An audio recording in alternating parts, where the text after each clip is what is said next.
What's up, folks? Welcome back to Jim Drinks. Today we're going through the next 8 bottles in our 96 bottle blind bourbon showdown. So buckle in, strap on. No, not strap on. Good lord.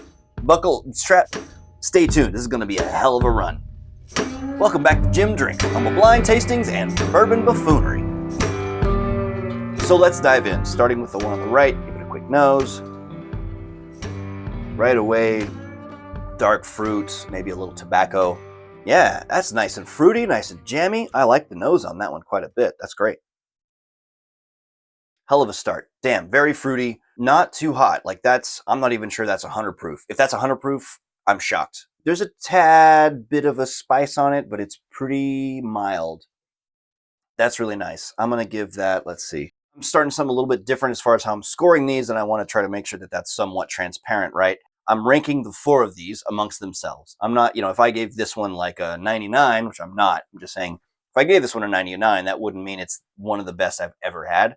That means it's one of the best out of today. Going on to the next one here. Also fruity, not a lot of heat on it. Not a bad nose, but a more subtle nose. This one's a little softer, a little subtler. Huh. At first, my initial thought, having both of these side by side, was like, this is the same thing. As it progressed, as that flavor evolved in my mouth, it kind of turned into something a little more to kind of like the dark fruit. So far, this one, the finish is a good bit longer, but it's kind of raisin on the finish, which isn't necessarily a bad thing, but I don't like it as much. It's close. This one's going to be close, actually. The only thing that I'm going to ding it for, really, is not as good a finish and not as good a nose. Okay, moving on to sample 3. We are banging through these. That's what I want to see.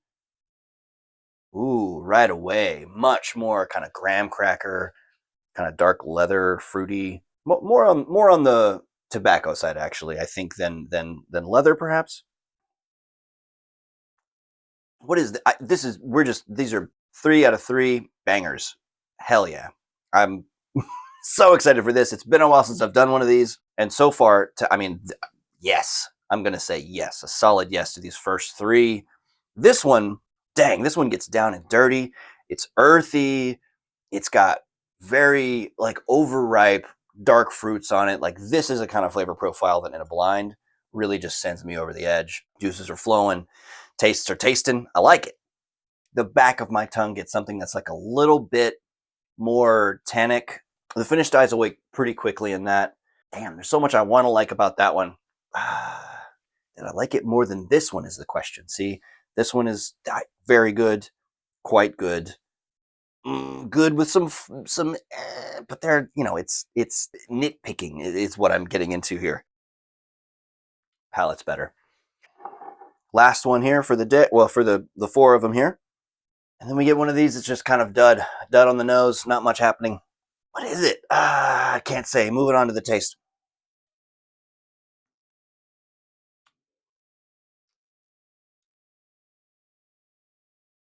Oh, okay. Well, oh, I got like a beef jerky and cold medicine thing on the end there. Oh, wow. So salty, so briny. Is that a scotch? That can't be. I like scotch. There were flavored whiskeys that I liked more than that. Is that a double oak or something? Is that what's going on? I wonder if it's a double oak. I think that one might be a rye, and it might be one of the few ryes that I don't like. Things in my head, Peerless rye, the normal, just like flat out regular Shelford Templeton rye. That's better than this, though. I think this is clearly number 4 for me. This is clearly last place. Yeah. I don't know what that is. I can't wait to find out what it is. I'm also terrified to find out what that is because it's probably something that I really thought I liked. I gave 84 points to this one. I gave 79 points to this one. I gave 78 points to this one. And then 22 for this one. I'm going to go back to number 1 again and just give it another little. There's not a lot of complexity happening here, but it's not bland. You know what I mean? It's showing up. It's doing what it's going to do. It's doing it real well. I don't expect that this is going to be an expensive one at all. I expect that this is going to be, somewhere in the probably $40 to $55, $60 range of bourbons. It's not super old. Might not even be age stated. Maybe it's a 4 Roses, actually. That's good. Whatever that is, for sure, that's my winner for the day. So yeah, first place is going to no. I'm going to do them in reverse order. What am I thinking? Fourth with a 22. Time to break some hearts and rank some bourbons. Oh no! It is a double oak. I was right about that. It is also a rye. I was also right about that. Blind, it tastes like salty beef jerky and cough syrup. Fuck. I really thought this was a good one when it wasn't blind. Maybe the bourbon that I've liked the least out of all of them in my blind tastings so far. Fourth place today, Sagamore Double Oak. Next up, we're going to go to this one. This is third place. Oh, Wild Turkey Rare Breed. Holy moly. That is my third place for today, the Wild Turkey Rare Breed. Fantastic bourbon. I think I nailed it on the price. The other things that I talked about it, I liked this one actually quite a bit. It's just that the other two here were better. Number two, second place rather, is bottle number 74. Pure Kentucky XO Bourbon. Hell yeah. It is. I wasn't wrong. I thought this was maybe a Willet product. It is, in fact, a Willet product. It's just not the Willet product that I thought it was. Show yourself. Are you not in there? Oh, you're right there in front of me. I went bourbon blind for a second. Pure Kentucky. This is a great high rye bourbon out of Willet. It's very solid. It's very inexpensive as well. And number one, I'm having another sip of number one. Like I said, not an expensive bottle. Number 17. Let's see what this is. Wow. This is also Wild Turkey. This is the Kentucky Spirit single barrel. So this is not the regular Kentucky Spirit. This is a Total Wine store pick. I didn't realize that for like most of the year. It was only when I was redoing all this shit and I put the bottles up here and I said, hey, what's this thing? Oh, this barrel hand selected by Total Wine and More. I didn't know that. But it's from the good Rickhouse. This comes out of Rickhouse CN-A. This is a 101 proof bourbon, and goddamn, it's stellar. If you see one of these on the shelves and they don't want anything more than like $65 or so, I would say pick it up. I think it's definitely a buy. It's a very solid bourbon. It's a crowd pleaser too. Like you can give this to people who are newbies, I guess, sure. And I don't think they're gonna dislike it. You can give people who are old stalwarts who have fucking 1,800 bottles sitting at home, and they'll probably know what it is. They'll probably be familiar, but they'll definitely take it and they'll definitely go, yeah, that's pretty good. So that's our winner for today, Kentucky Spirit. Just excellent stuff. Blinds reveal all. They tell you all the secrets of the universe, but in a glass. Well, that's it for this blind. Let's move on to the next one, shall we?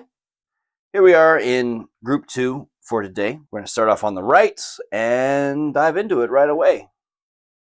Rather fruity, like a very sharp sugar note. I think it's also relatively high proof.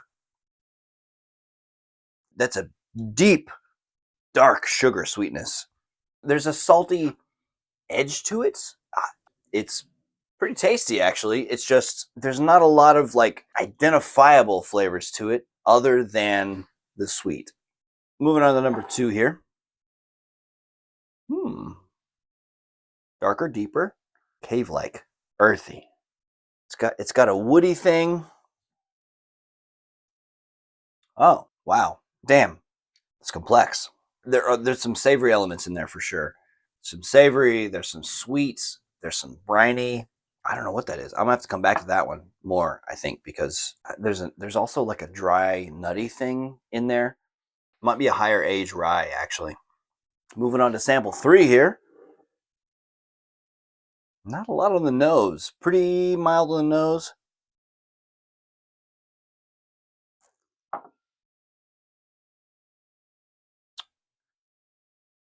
Well, sometimes you drink a thing and then you think to yourself, that was good.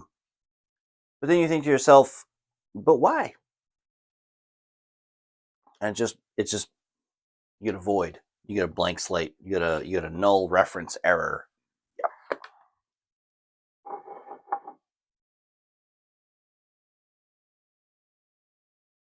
It's got a herbaceous element to it, but it's like dried leaves and dried flowers, perhaps. but also like a very heavy like cocoa element. What is that? It smells a little bit like a Toblerone.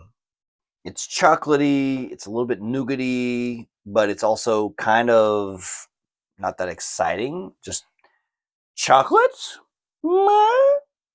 Zero burn to this. Is this another double oaked? Or it's a scotch? So for these scores, so far we got that is 82. So that's 82 points right there. And then next we got this at 78 points. And then we're moving on to this one at 70 points. And then lastly, that one at 50 points. Do those make different notes? Is that right? No, it isn't. It isn't. I was looking at. Oh, okay. This is Redbreast 12 year. That's not what I thought Redbreast 12 tastes like. I don't have the Redbreast 12 out here. It's inside the house. Moving into third place at 70 points. This is a Total Wine single barrel of Russell's Reserve. This is not the exact bottle that this came out of, but this is a close enough approximation. In second place, we've got Rare Character Single Barrel Select by the Austin Shaker from 2025. This is an excellent bottle. I really like this one a lot. It came in second place today. Let's see what came in first place today. That's the Sagamore 9-year. Wow. I don't have the 9-year out here. I have the cast strength. Sagamore 9-year in first place. That's how it goes sometimes. That's it. All right, so now we've got them lined up in order of winners to losers. Keep in mind, there's no real losers on this show, although that might be an asterisk on this episode. Very surprising results here for me. In first place for today, we had a Wild Turkey product and a Sagamore product. In last place today, we had another Sagamore product and our Redbreast 12-year. I wouldn't call it one of my favorites, but I do think it's very tasty. The Sagamore, on the other hand, I really thought I liked it. But blind, man, this thing was just unpleasantly savory. Like there was almost no sweetness to it that I was tasting. It was oaky. I'm not a huge oak fan, like doubled oak bottles in general, not my bag. But this one, I mean, this has got to be one of my least favorite bottles I've ever come across in a blind tasting. It was just absolutely horrendous for me at time of tasting. If you're out there and you're in the Austin area and you want this bottle of double oak from Sagamore, it is open, but I don't want it. So if you do, you let me know in the comments for this video, and first come, first served, right? You do have to be in the Austin area, like I said. No purchase, whatever. It's just, it's a freebie from Jim Drinks, from me to you.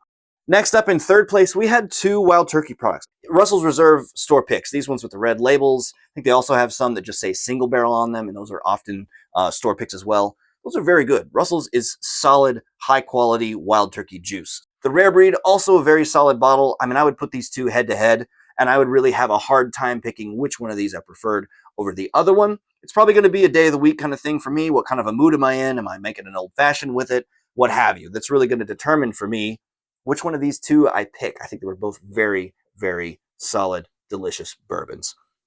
Next up here, this was a surprising combo for me as well. I kind of forget about this Willet product. This is their Pure Kentucky. It's a small batch product. It's not a high age. I want to say it's 4 to 5, maybe 6 years at most. It is Willet's high rye recipe. It's a solid bottle, and I usually see these around for like $45. And I mean, this is absolutely one of my favorite bottles in my collection. This is an Austin Shaker pick. It's a 9-year MGP bottling of Rare Character single barrel. It's not super duper high proof. Well, I'm wrong. It's 119 proof. So, but it doesn't drink like that. You're not going to find these around, so don't even bother looking. But for this $45 bottle to just come in guns blazing and stand up to the gobs of flavor that you're getting out of a $100 Rare Character doesn't miss bottle, I think that says a lot more about the Pure Kentucky than it says about this bottle right here. No surprise here for this being in second place. Pure surprise. I knew I liked this bottle. I haven't gone back to it too often because it's just, like I said, it's just one that I tend to kind of overlook. But I am absolutely a Willet fan, so that's definitely one that I'm going to be pouring much more frequently in the near future. Moving into our first place winners for the day, the Sagamore. I put the Sagamore 10-year bottle out because my Sagamore 9-year bottle, I believe, is empty. It is gone. I believe because there is some Sagamore that is sourced whiskey. There it is, distilled in Indiana, bottle of my Sagamore. So this is actually MGP. So we had an MGP whiskey in first place and second place today out of our 8 bottles. I mean, listen, I'm no hater on MGP. I like a lot of what they do. They're just everywhere. There's a ton of stuff that is MGP out there. And so it's a little bit, when I am drinking MGP, I just like to be aware of it. That's really all it boils down to. The Kentucky Spirit here, another excellent Wild Turkey product. Any of those CN labeled bottles of Kentucky Spirit are going to be just a little touch extra better, I think. Anyhow, that's the lineup. Let me know in the comments what you think. And hey, listen, if you like what you see, if you've enjoyed this content, please hit that subscribe button. Please like the video. I'm a very small content creator, and all of that helps me out a ton. I'm trying to grow the channel. I'm trying to get better at this as I go. And so, any feedback you got, I'll take it all. Whatever you got, let me have it. I appreciate it. Thank you for watching. Bye-bye now.